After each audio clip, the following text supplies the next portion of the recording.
So we're going to have a look at something a bit interesting because this is something we've actually talked about more, and I've advocated more that councillors really don't get paid, if at all, in many cases. In fact, their remuneration is, pretty much below minimum wage when you look into it. And you can now sort of understand why people really don't go into local government. Um, and why ultimately most councils, people who sit on them, are either A, majority retired, or they are independently, wealthy enough to be able to sit on the council. Um, it does create I think, a very bad precedent for this. It makes it very hard because obviously the councils keep very odd hours to do this, so you can't very well have a second job for this. So it makes it very hard. So when I actually saw a reform councillor advocate for wanting councillors to pay more, I was actually quite surprised. However, when you look into this, this is obviously comes from Andrew Husband, and he's the leader of Durham County Council. The only problem becomes that he would like to see his councillors' pay rise funded by pay cuts to his own council staff. And I've said this before. There is going to become a problem, I think, with some of these reform councils, maybe in like a year or two, maybe even after, that some of these councils are going to find that they are in a bit of a recruitment crisis. They are going to find it very, very hard to recruit people because of some of this stuff. Very hard indeed. And then that itself will cause more problems. So let's go having a look onto these comments that he's made. And of course, someone questioned him on what these funds, how these should be funded, of course. Doesn't make a lot of sense. It's large part, of course, hypocrisy in many ways, how we would like to fund a lot of this stuff. But as always, you know, do click, of course, on the like, share, and of course, subscribe button down below. Don't forget, of course, to ring the bell as well so you get notifications of when we go live, etc. There are, of course, links down below, the Patreon page, the Buy Me Coffee link, the YouTube thank you button, and of course, as always, there is the YouTube membership down below as well. So let's crack on then into this, because this, I think, is actually kind of quite interesting. So, Reform Councillor would like to see wage cuts now to fund his own pay rise. On Monday, the 22nd of September, we reported that a Reform Councillor suggested that he should get a pay bump. While, of course, we support the idea of fairer compensation, we actually questioned if Reform UK are, of course, the best people placed to make this argument. After all, Reform are running on a platform of hardcore cuts to government spending and, of course, have established their own DOGE unit. So I actually agree there. They are not the best people to be making that argument. Seeking, of course, further clarity, we then contacted Durham County Council leader Andrew Husband, and his response, of course, tried to seek further highlighted the contradictions between Reform's own ambitions and Reform's actual delivery. Our analysis on the 22nd of September, we noted that the allowance now for most councillors in Durham is around £13,300, and that's all they receive. This amounts to about £10 an hour, making it about 80% of the UK living wage. Husband, of course, worried that this means Durham will now struggle to attract anything other than hobbyists, which is something that we agree with completely. While councillors are, of course, supposed to work about 25 hours a week, they work odd hours, which makes secondary employment almost very difficult. Husband then suggested that if Reform could actually deliver multi-million pound savings, which again they won't with their DOGE unit, this would, of course, then allow them to pay councillors more fairly. Wanting to know more, we asked Councillor Husband the following. Do you accept, of course, that there is a limit at which services are run efficiently as possible, beyond which further cuts would then prove detrimental? If multi-million pound savings can be made at the current allowance rate, does that not suggest that the rate is now optimal and that paying councillors more would, of course, constitute waste? If your answer to the above is, of course, no, would you expect councillors to justify any raise, i.e., by linking their allowance to performance or even savings? Additionally, would the rate, of course, lower at the point where you had successfully enhanced performance and lower the costs now to minimum levels? And then, of course, you would apply the same rationale to all council departments when they are tasked with now delivering savings, i.e., would bin men, park wardens, and others get a pay rise if the department made significant savings? Bear in mind, was it Durham who recently silently got rid of a couple of park wardens?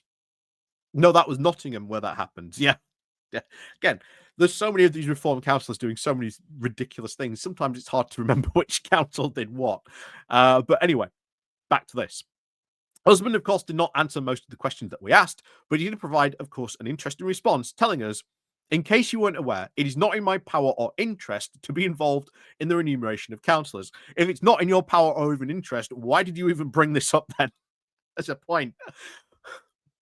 This is, of course, down now to the independent remuneration panels. I was speaking solely about Durham County Durham. I would suggest, of course, you compare basic allowance to that of Manchester, Kent, or even Northumberland to actually understand why. For reference, pardon me, these are, of course, the rates now in question. Greater Manchester, 10 to 18,000. Kent, 17,000. Northumberland, 17. These, of course, rates aren't great either when you consider now the difficulty of being a councillor alongside secondary work. And of course, this makes, of course, being a councillor very difficult for anyone besides the independently wealthy. So, pay them less. Husband also told us, emphasis added, no one has suggested for a moment that this would be, of course, a taxpayer problem.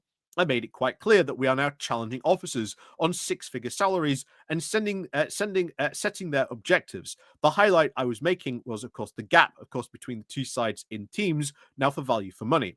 In my view, civil servants should get paid less, and County Durham councillors should be on parity with now other councillors. So civil servants should get paid less.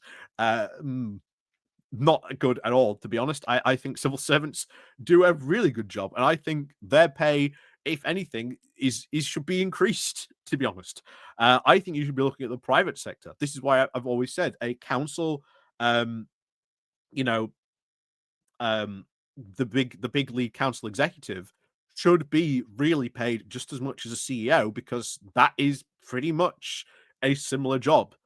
But there you go. Anyway, while of course he did say civil servants, i.e., the central government employees, he did of course later clarify he meant council workers, specifically the CEOs, senior directors, and of course 100 department heads. E.g., Durham County Council has around 100 managers on 96k alone. You can, of course, see the list of CEOs, senior directors, and department heads here. There are, of course, fewer than 100 managers list here, but we, of course, can't confirm that a band of high-paying managers, of course, doesn't exist below the senior staff level.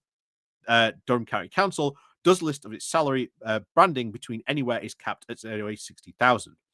When it, of course, comes to this topic, another, of course, insistence where we don't think Reform or Husband are, of course, the best people to make this point, as we noted, Husband had previously said, how do you entice people to come now from the private sector to take a chance in politics? Again, they've got to remember, these people think that if you work in the public sector, you are an absolute sucker. And of course, as reported in The Independent, Reform leader Nigel Farage has said he told executives he'll be enticing top business leaders to some now of the biggest jobs in his own government. This, of course, message is why Reform is very much business brains are the best, and politics in comparison with business is now for the best people. Council workers are responsible for managing the cities, boroughs, and councils that we all live in. Obviously, there is a very strong argument for investing in the best people to sign up. There's an equally strong argument now for remunerating them well enough to keep them in place. We wanted, of course, free labour markets. You got it, baby. In our previous article, we also highlighted that Husband also said the following. You can, of course, see the benefit of trying to keep a strong cabinet together and entice more talent into politics. But how does this not also apply to then council workers? Again, very true, but they also think that council workers are suckers. Why would you go work in the public sector where you can making even more money in the private sector? It should also, of course, be noted we are not saying, of course, is it ideal to have around 100 managers on 96k. If the regular, of course, workforce is, of course, significantly less than that, and of course, at the same time, Husband isn't suggesting we, of course, shrink the gap between how much workers and managers get paid. But then, here's the thing: these managers up at the top, if you compare them to where maybe someone will be working in the private sector, then yeah, maybe those 100 people on an equivalent of 96K is probably then what you need to be paying these types of people to keep that talent in the job. So they then, and of course, this is from the Canary, by the way. So of course, they can't keep their own logic together half the time. Yeah, is typical. But there you go. With that, of course, being the case, people, of course, are going to cry hypocrisy. Reformers, of course, are very own DOGE. In response to our other questions, Husband also said, another point that also have been missed is that this year alone, the number of councillors now have dropped from 162 to 98. We are seeing now record numbers of casework per councillor, a mix now of constituent engagement, enthusiasm, and simple mathematics. Councillors now have more to do, with more constituents now to manage per head. Once again, Reform are not the best people to place about cuts, making things harder because they have now literally set up their own DOGE unit. Again, this is what this DOGE disaster ended up meaning. An investigation by Politico found that £52.8 million $1 million budget that DOGE, of course, claims to have saved by cancelling federal contracts without due were actually savings close to now to a paltry $1.4 billion, which is, of course, barely 2% of what they were boasting about in public. The potential now blowback, of course, doesn't end there. Hundreds of council contracts now already had to be restored because they're required by law. Some of their employees at those acts were then quickly rehired because they performed indispensable roles like safeguarding the nation's nuclear arsenal. So you can't just go around doing this DOGE type stuff and the way, and we can see that's already failing. DOGE so far, or at least this local DOGE, has not reported back anything yet, honestly. I'm surprised other people aren't speaking out. But again, it gets even more interesting because they put a quote here by a DOGE employee who actually worked and actually spoke out about this. This is what they said. I did not find the federal government to then be rife with waste, fraud, and abuse. I was expecting some more easy wins. I was hoping now for the opportunity to cut waste, fraud, and abuse. I do believe that there is a lot of waste, but there is minimal amounts of fraud and abuse. To me, this feels relatively non-existent.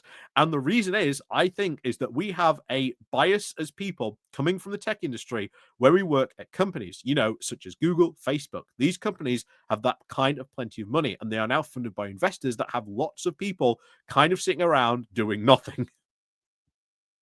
That's right, a DOGE employee said that businesses expect government workers to be layabouts because that's what business people are like. So, yeah, I honestly think when they try this, they're going to find themselves into be a very, I think, big problem. I think they're going to find themselves in a very, very big problem, honestly, when they start doing this. And first of all, it'll be staff retention. And then, of course, trying to rehire that staff. And then, of course, that comes with its own problem because when a member of staff leaves, they take all that knowledge with them. How much of that knowledge then gets retained by the people who are there or the person who comes in to fill that job? That in itself can cause other problems. And you see the areas where these councils could come up in some really bad situations. As I've said, who's going to want to go work for a reform council when they're doing things like this? When, remember, as far as they are concerned, people who go work in the public sector are absolute idiots. They're suckers. That is their ideology on that. You should be working in the private sector. So back we go, of course, to this. What do you think about this? Again, I am in, some form of agreement that, councillors, should be paid for in terms of, their remuneration. I think that is something we can probably all more agree with. I think getting more people into politics and that being an attractive option, maybe someone has to leave their job to work in the council, or they want to be a councillor, shall we say, not actually be a council officer or anything like that. I think that would be good. But that money's going to come from somewhere. So, let me know what you think about all this. I think, again, it is, he makes a fair point, but the way he wants to do it by cutting the wages of other council workers, because, if we cut their wages, how's that going to work in attracting talent when you said, this somehow would work to attracting people to come to be councillors? Isn't that going to negatively affect people who work for you? You see that the logic doesn't work out eventually, does it? But, of course, as always, Thank you very much for watching. Let me know what you think about all this down below. And of course, click the like, share, and subscribe button on your way out. And of course, don't forget to ring the bell as well. So as always, until then, we'll see you all next time.